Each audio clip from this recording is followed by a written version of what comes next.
Greetings, ladies and gentlemen. I am that pretty strong BMF, and it is getting toasty in here. I'll tell you what. Whew, alrighty. So, I want to make this quick video in response to not a subscriber, but this is actually my first, not really formal response, but just my reaction to a video that I watched just a few days ago. So I was watching a video on YouTube featuring the late, great John Meadows. He was a personal trainer, a weight training coach, a bodybuilding coach. And he happened to pass away seriously less than a week after I discovered his channel on YouTube, 2 years ago or so.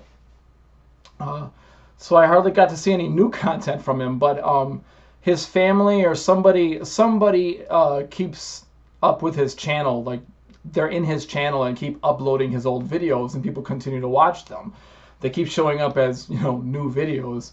So I was watching this one about tips for losing weight or something like that, and in this video, he mentioned one of the things that you could do is to go on a 10-minute walk in the morning. And then he used the line, just little things like that. The thing is, when I'm talking about the little things, I'm not talking about 10-minute daily projects. When I talk about micro changes for macro effect, and pick whatever language you want, little changes for big effect. So tiny changes, huge, ginormous effect. The point is, we're making tiny little adjustments to our life, but that cumulatively amount to some greater impact. That's what I'm trying to get across to people, is that it's not always about, oh, I gotta make this huge, massive adjustment. Not necessarily. You can also make some improvement by making tiny little changes in little parts of your life, and to get combining those to make a noticeable impact.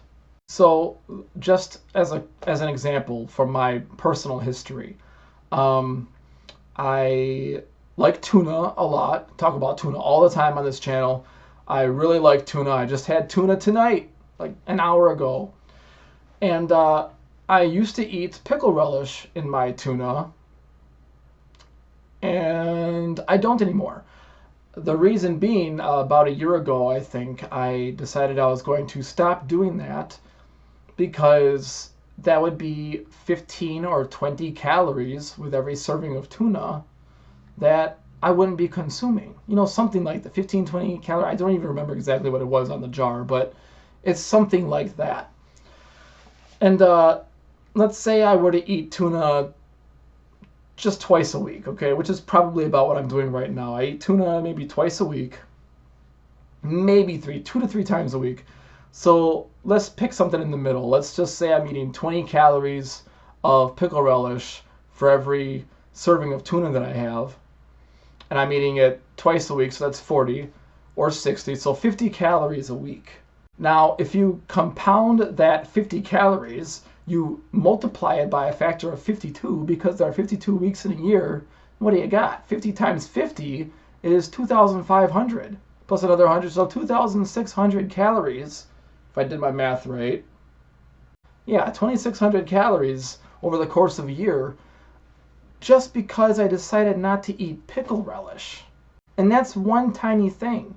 Now you throw in other things like, if you're using, say, regular creamer in your coffee, you could drink sugar-free creamer, which is what I do. Use less creamer in your coffee. If you're drinking, whole milk or 2% milk, or whatever milk you're drinking, drop it down by a step, and you're gonna save, I think it's 10, and might even be in some cases 20 calories. I think it's just 10 though. 10 calories per step that you take, and that's with every serving of milk. Well, there are 16 servings of milk, 16 8-ounce servings of milk in a single gallon, so do the math. And that's just a few tiny little dietary examples, really small ones. You could also, the whole diet soda thing, going from consuming a cup full of sugar to a cup full of no sugar with no calories. That makes a big difference, especially when you're doing it every day or especially multiple times a day. You could stop looking for the closest parking space and just take the first space that you see. It's not a big deal. That's a little thing. Taking the stairs instead of the elevator, that's a little thing. These are the little things. I don't think that taking a 10-minute, devoting, partitioning 10 minutes out of your day every day for a walk in the morning, that's not really such a little thing. You might have to get up 10 minutes earlier. You might be more rushed and stressed in the morning. And it could be even, counterproductive in that sense. So I don't really consider that a little thing. And it's time for the water because the voice is doing the thing. So that's all I wanted to get across in this video. I really, really want to stress to you the importance of making tiny little micro adjustments. They really are just small little things that are hardly noticeable. And you know what? Over time, you're not going to notice them. They're going to become commonplace. They'll become a part of your lifestyle that you'll be able to sustain over the course of your entire life. And this is again why I advise against things like crash dieting, as they call it.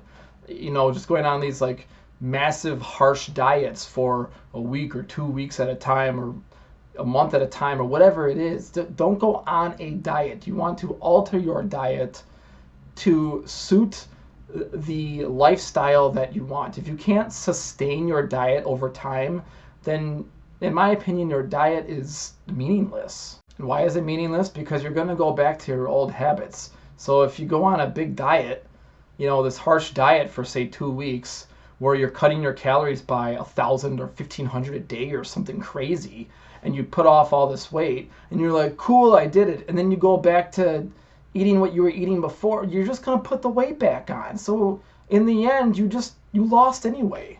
So don't do that. Don't do that to yourself. You're setting yourself up for disappointment with that kind of strategy. It's no strategy at all, really.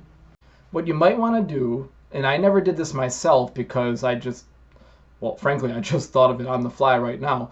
What you might want to do if you're having trouble thinking of things that you could, remove from your lifestyle, or if you're finding all of this a bit overwhelming, what you could try is, besides brainstorming with somebody or asking me personally or whatever, make a list. Make a list of little things that you might be willing to change, things you're just at least considering. It's not a commitment. Just make a list on like lined paper or a Word document or something. Just make a list, real simple, of little tiny changes you might be willing to make. I made the example of like coffee creamer.